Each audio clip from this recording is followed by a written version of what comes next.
Okay, so we've got an approval to tear down our 3-liter SC engine, and we're going to try and at least get down to the pistons and barrels and get a general idea of what's going on inside.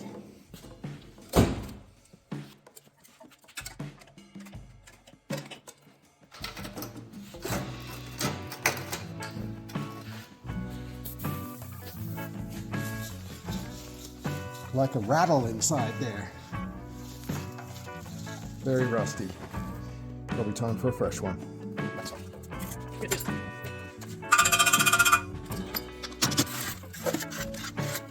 We'll clean it off now, not dump it in the pot.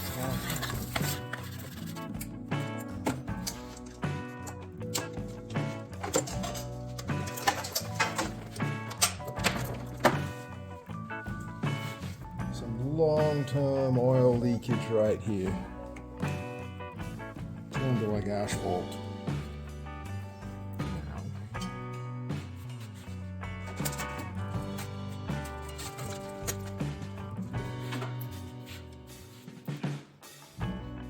Not a huge amount of debris sitting on top of the cooler.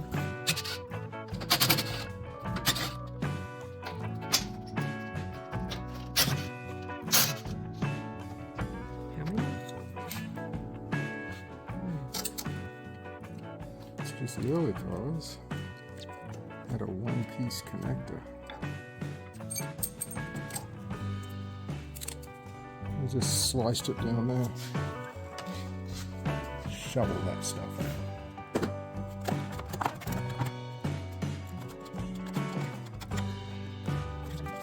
Combination of dirt and oil.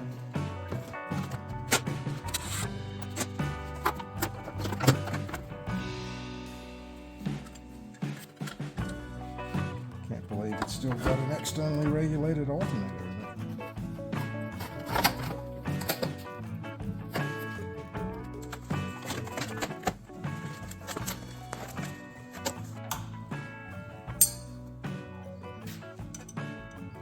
Let's take a look at that intake valve. So here's our fuel and oil sitting on number 5 intake valve. Guess the valve sealing somewhat. Lots of breather plate oil leak. Thermostat O-ring probably, although it was sealed with all the dirt. Okay, let's dump some fuel.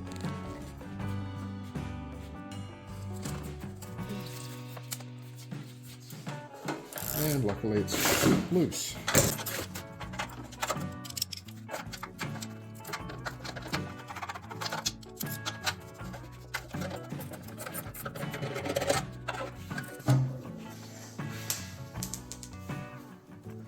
Because this looks bent. Something's going on there. It's cheesy aluminum oil return tubes.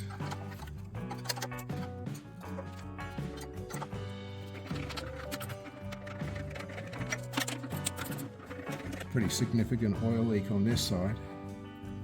Here's where we had our failure. Exhaust valves have quite a bit of build-up on them. O-ring, the cam box O-ring, all of this oil rushing down here. It's just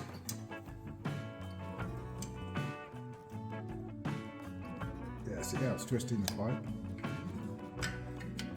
It's cracked free on the injector. That one cracked free. Yeah, this one's already. Air injector's bent. It's just twisting the pipe because the pipe's already twisted. Threads feel okay. Well, that doesn't happen by accident. I mean, how do you even get up in there to hit that? Concentrate on the other side.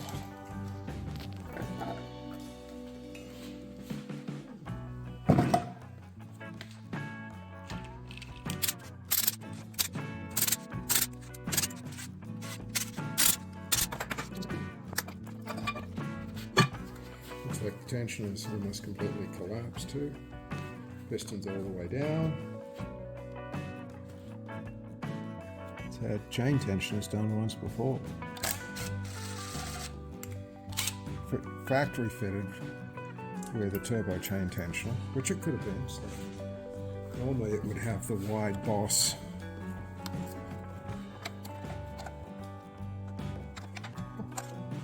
Yeah, tension is completely collapsed. Not unusual. Spacer. And a very oily. Like, look at how much buildup that is. I mean, unless it never had an oil change. For 31,000.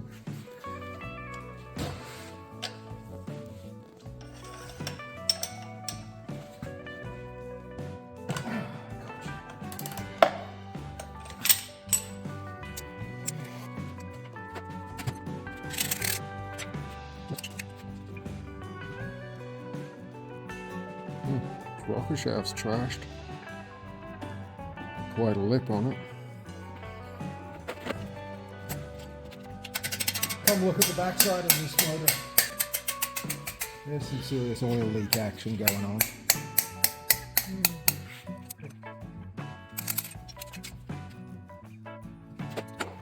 It's just going to have to get washed and cleaned and inspected.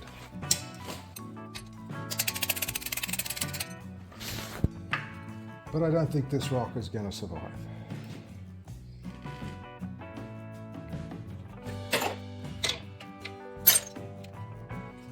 Oh, the rocker shaft. It's unusual to see that much scoring on these. I can feel it all with my fingernail.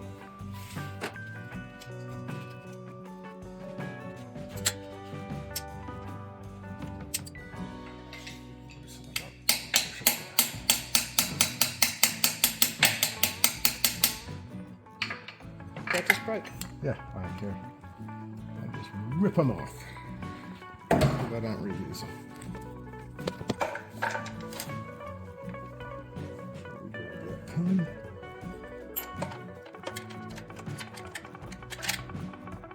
It doesn't look horrible. Certainly seen worse there.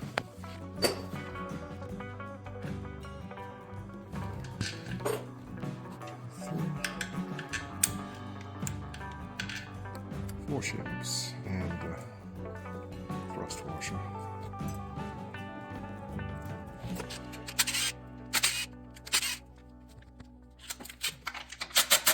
Common leak point. This O-ring is not so brittle that it's snapping on me, but it's flat as a pancake and really, really hard.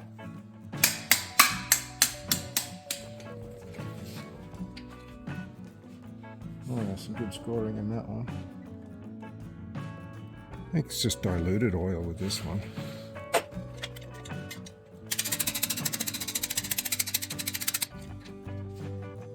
Scoring with this one as well.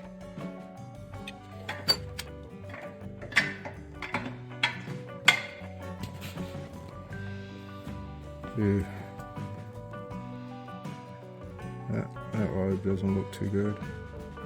That's the exhaust lobe where the rocker fell out.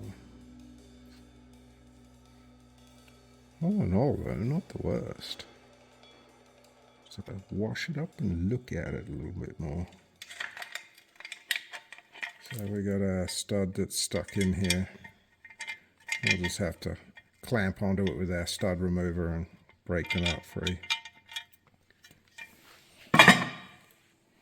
Yeah, definite lip there. Normally the rocker shafts, they'll get marked, but not lipped up like this. Lipped up is like they've... Yeah, that one had a piece of crap go through it and stay in there. See my fingernail catching on it.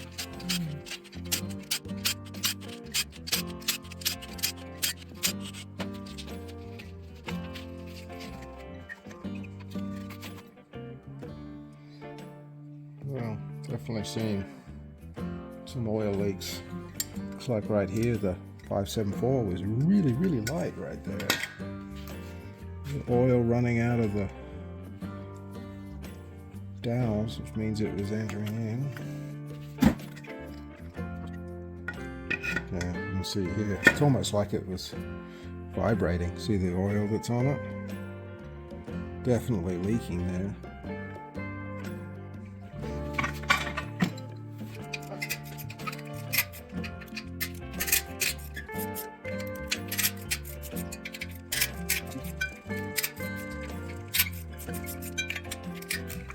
one's loose. That one's also loose.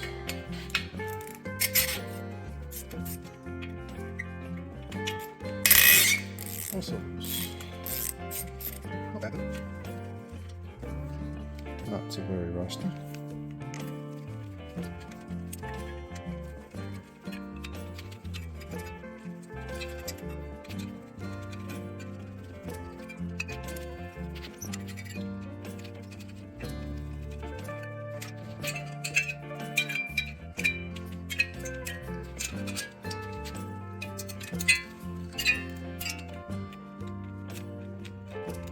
Doesn't feel like the head's been shattering.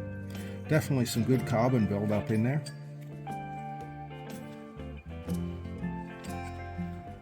A little bit of carbon at the top of the cylinder. Need to get it off and measure it to get a true sense of what's going on. Let's see. Oof. You can see all the carbon's just falling off from the fuel that's been in there. Let's get the washers first. Wow. That's wild. Self-cleaning. Yeah. Might be a little bit of lip here. This one might have had some chatter going on. Have to clean it to see. Right down in there. All that sort of Teflon. Yep, these heads have been done before. Yeah, somebody's had the heads off before. Oops, washers. Definitely been some washing in this cylinder too. I wonder if it's been sucking some of that fuel across from its neighbor.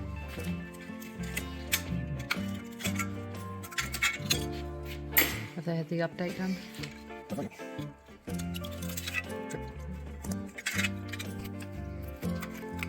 Yep. Very rusty.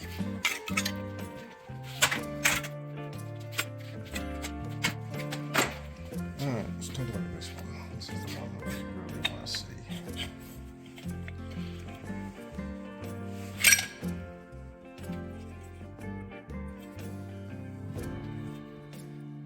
A little bit of scoring. Definitely that piston's seen better days. A little wear mark up there. Can you see it? Yeah. Bushing doesn't feel bad. I guess we'll just have to take it off and clean it and measure it.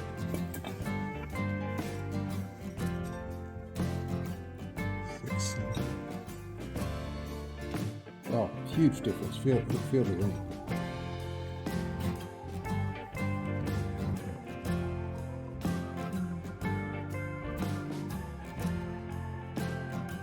Feel the compression points. Doesn't look that much different. No, you wouldn't be able to see it. The only way you'd see it is if we put it into a barrel and measured it. Definitely got some wear. Okay, so I'm just pulling down 1 through 3 side, down to the short block. Got all the rockers out, taking apart everything in the front for the cam areas. But I got something going on here. I should be able to turn that by hand. I can't budge it. Even with putting my tool on it, the thing is just super tight, like there's something bent or not straight in here. Should not be this hard to turn. Evidence somebody else has been in there by the sawtooth marks. So shims out of the 1 through 3 cam, 3 shims, and the main thrust washer.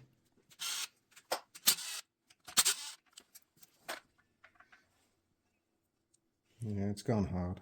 It's a different colour than the Flat. other side. Yeah, it's because it's been changed.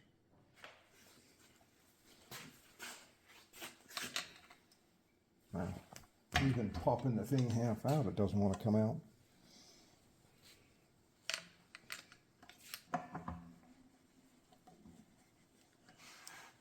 Oh, it's like that cam box is bent.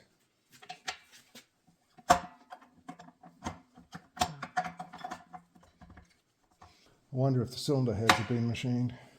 Oh, there it is. There's the load.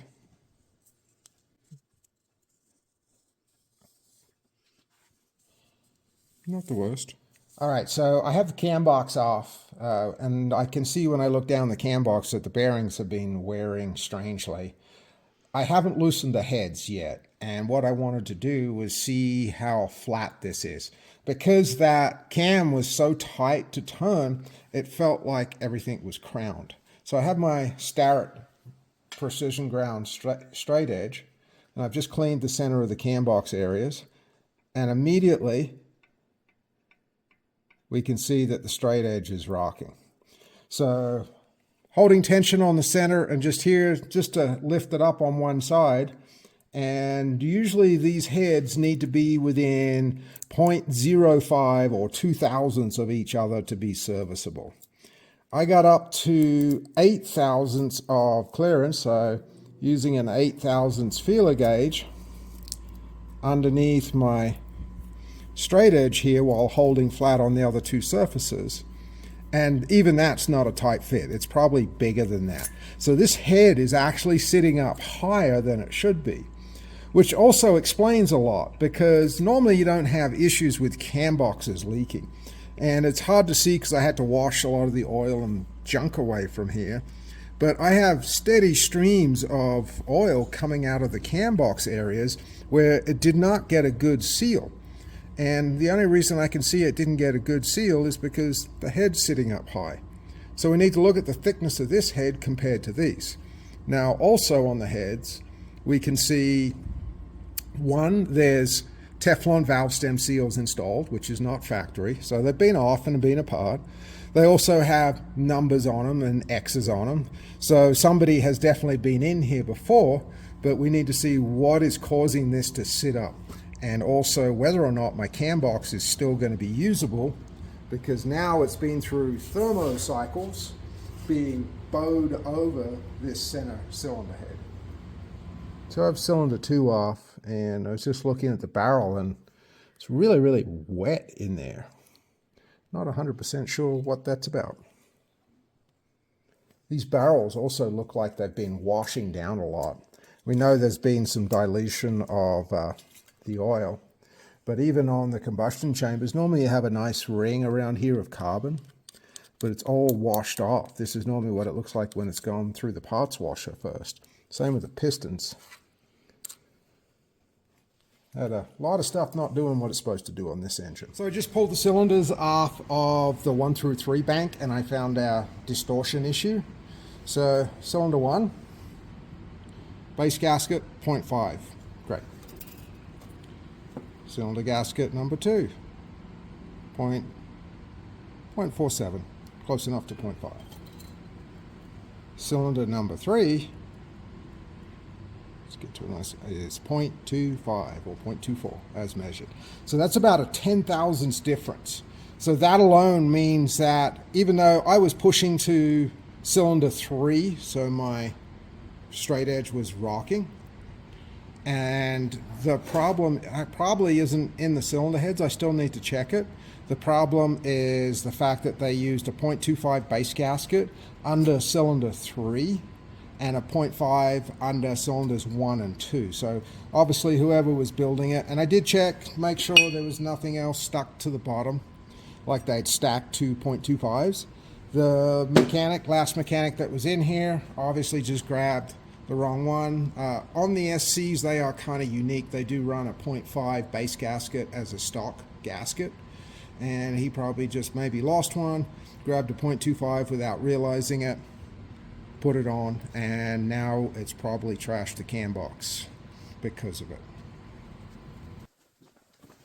So we're looking at our number 5 cylinder head. This is the one that had the exhaust rocker fallout on the bottom side, in the intake rocker snap. And a couple of things that I was looking for was just obvious signs of damage. It's got a lot of wear in things. So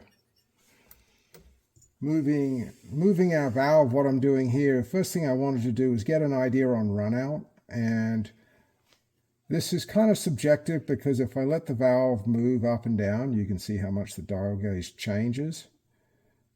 but I don't see any obvious signs that the valve is bent when I rotate around. My needle stays fairly constant, given in fact that I haven't cleaned the valve. When I go to look at valve guide wear, that's a different story. So if I rock the valve, we can see we have about 0.25 of a millimeter in movement.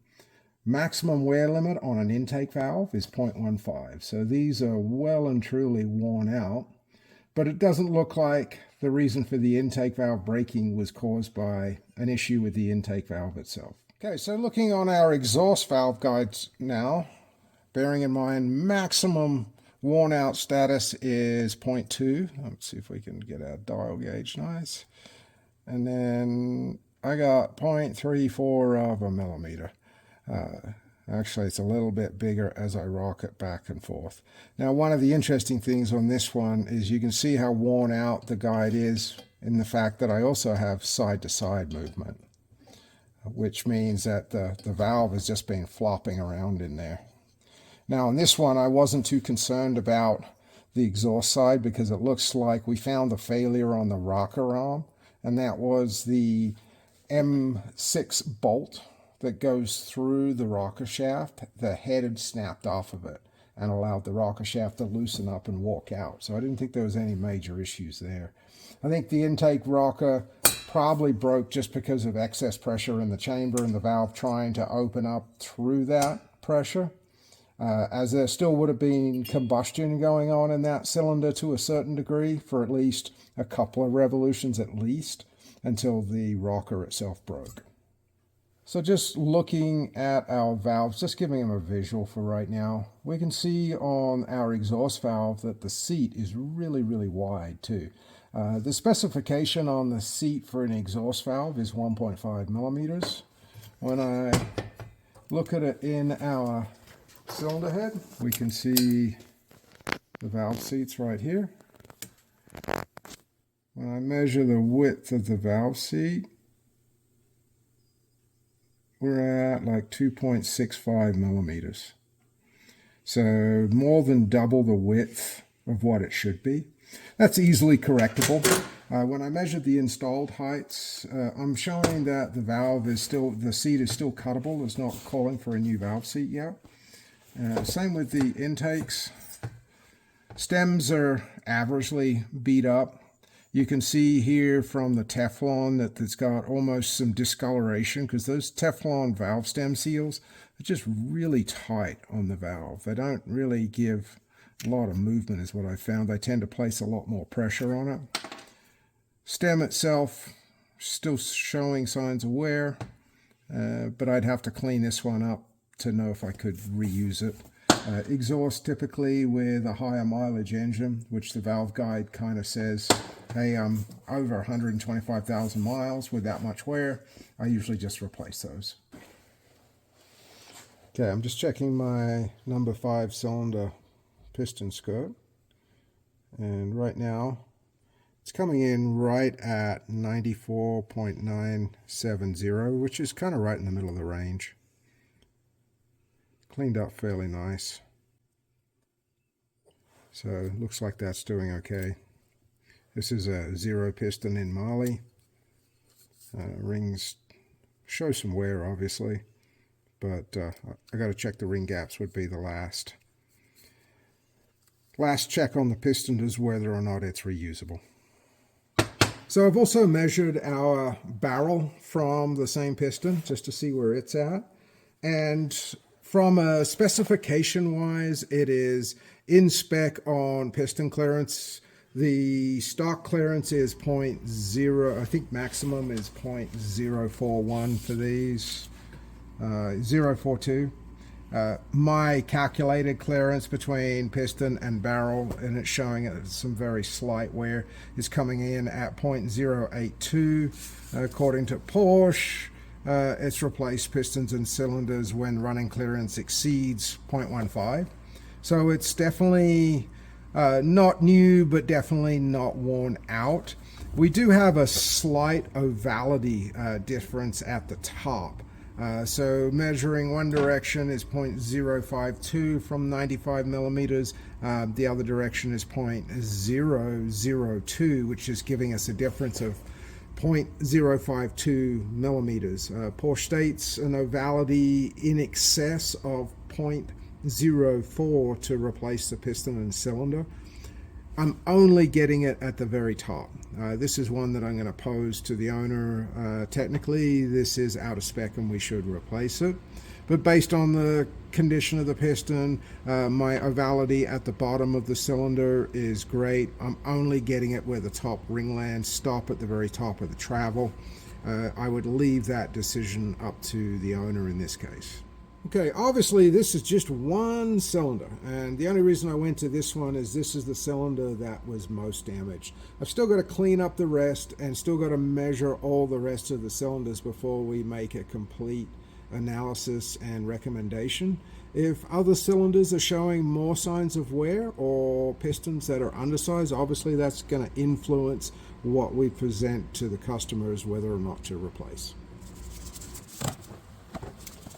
So this is the cam box off cylinders 1 through 3. I've washed it up, just a quick wash. I mean, it's obviously nowhere close to assembly clean, but just got a lot of the oil and gunk off of it. And I wanted to see, sitting on relaxed, if the cam box has come back from being bent. Looks like here I've got 2 journals engaged and it's turning nicely. I just got a little bit of oil on them so it doesn't bind up because I washed all the oil off. As soon as I get into the 3rd set, that's it. It is just lock solid. So this cam box is going to have to be replaced. It is not going to be usable.